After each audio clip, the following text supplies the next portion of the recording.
mumpung lagi ketemu katanya gitu. Lalu dia memeluk saya memeluk Kori terus kebujurkan gitu loh. Pedes saudara, sepedes kisah yang dialami oleh Mbak Kori.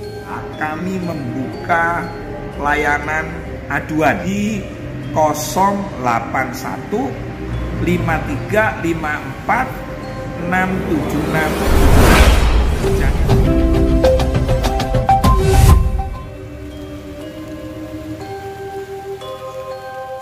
Assalamualaikum warahmatullahi wabarakatuh.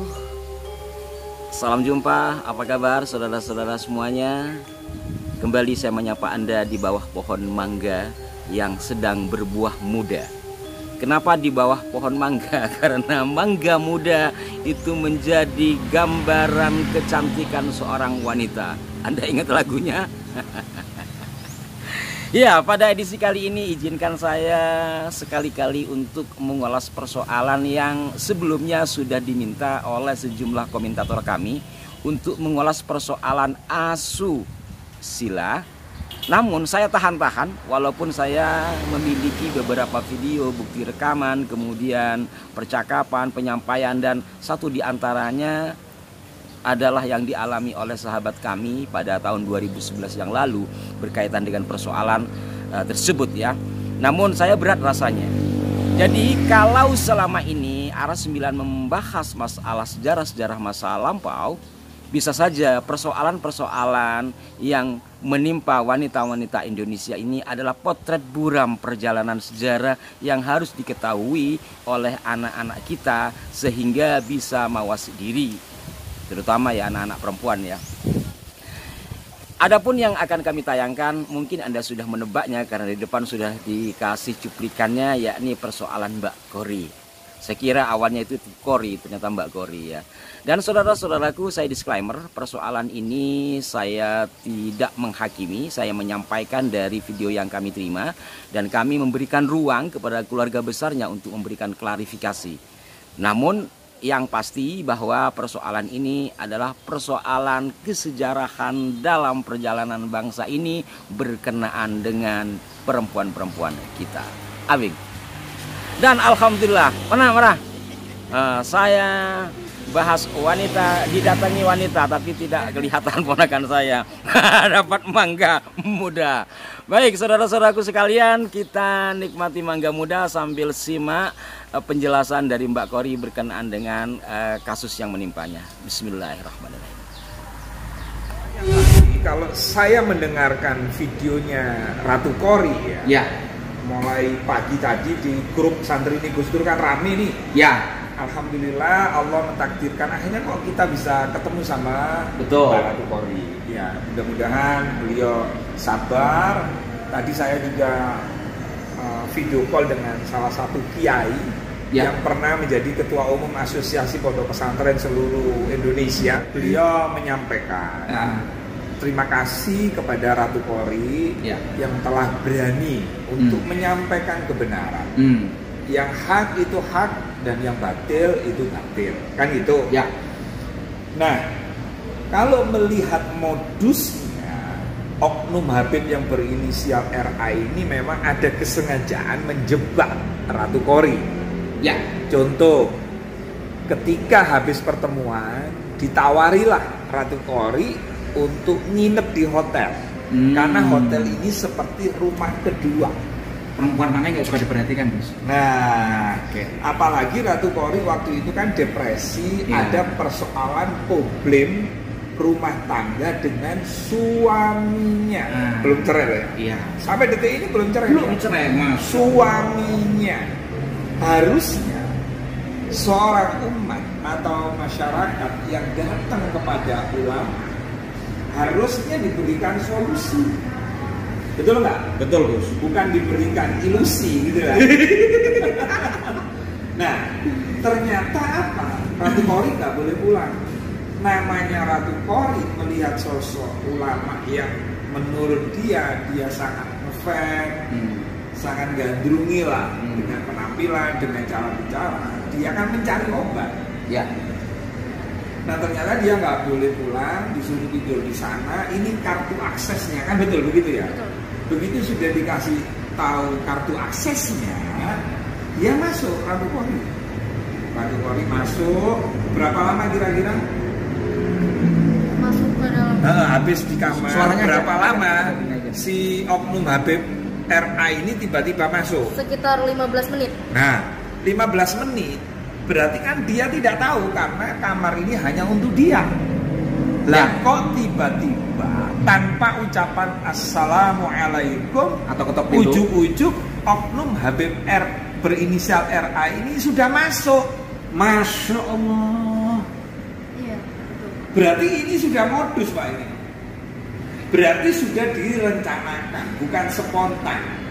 Nah biasanya kalau saya ngaji kepada kiai-kiai yang alim, kalau di pondok itu kan untuk perempuan ada satirnya, ketemu ya. Dengan laki kan ada satir nih pembatas.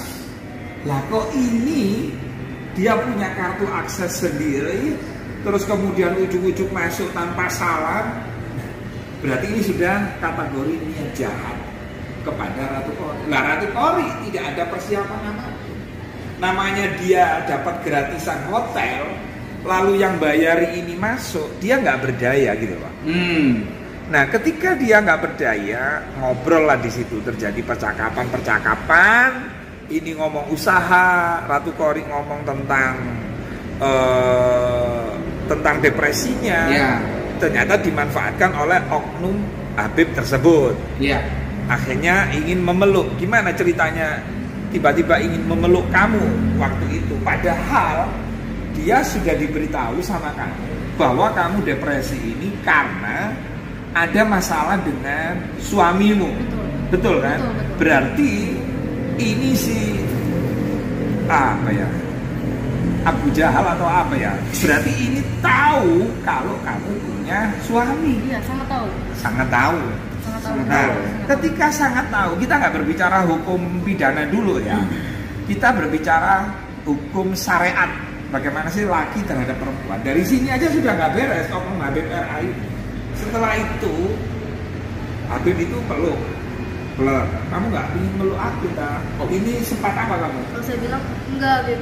Saya risih gitu. Oh, itu udah ditolak, udah ada penolakan, Bu. Udah ada penolakan. Lalu tetap memaksa. Iya nggak apa-apa, kan mumpung lagi ketemu katanya gitu. Oh. Lalu dia memeluk saya.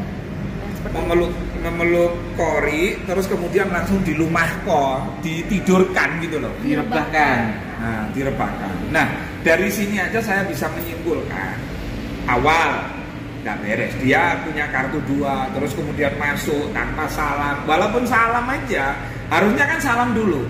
Tok tok tok. Walaupun dia punya kartu. Assalamualaikum Kori, bolehkah saya masuk? Pasti ini kan ada apa kan gitu. Ini nggak langsung masuk. Dia paham bahwa perempuan ini lemah, bahwa perempuan ini depresi.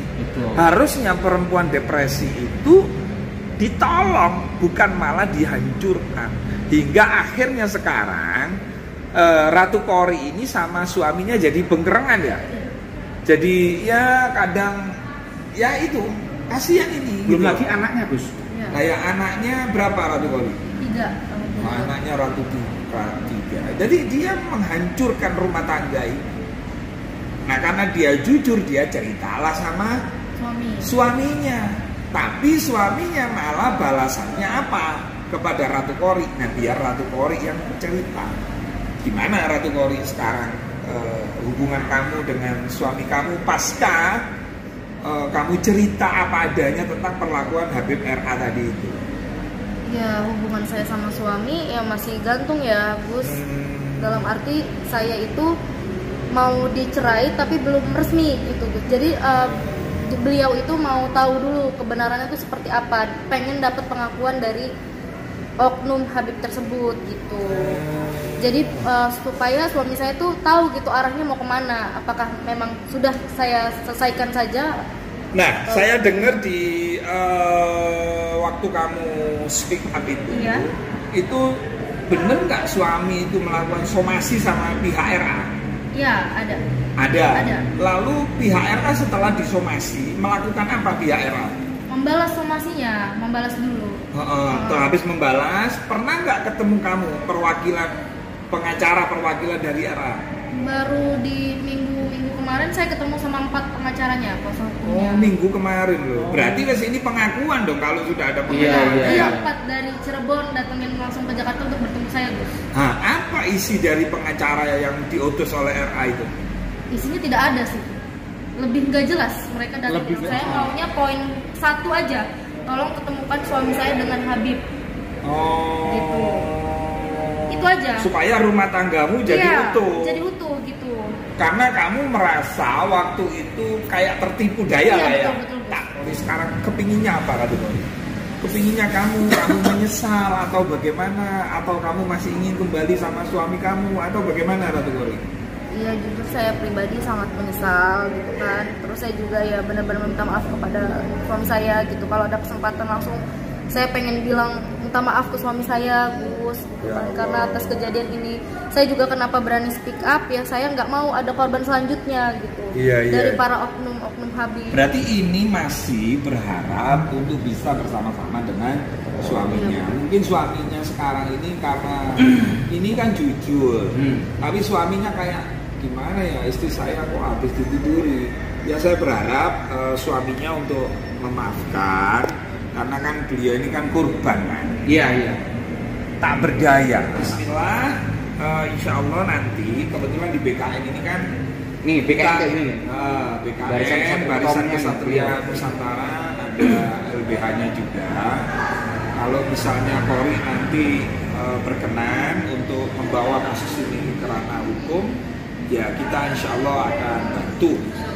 Akan bantu dalam rangka mengungkap kebenaran serta mengedukasi masyarakat jangan sampai, dan ini warning bagi Habib-Habib. Dan saya sampaikan ya, jika ada perempuan-perempuan Indonesia yang merasa dan pernah menjadi korban oknum Habib yang berinisial RA, kami membuka layanan aduan hotline di 081 53 54 67676. Jangan takut untuk mengungkap kebenaran. Pedes saudara. Ini namanya rojak kelataan. Bumbunya itu petis ya. Nanti saya makannya.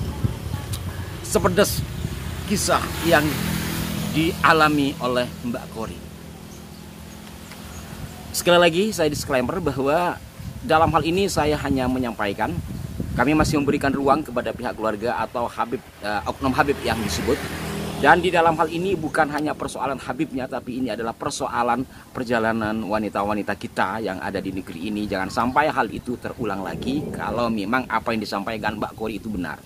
Tapi setidaknya dalam beberapa hari ini saya ditelepon oleh seorang wanita juga yang mengatakan diri korban dari oknum Habib. Demikian saudara-saudaraku sekalian, mohon masukannya yang konstruktif dan mohon maaf jika ada kekeliruan. Sampai jumpa, wassalamualaikum warahmatullahi wabarakatuh, dan lanjut lagi makan yang pedas ini.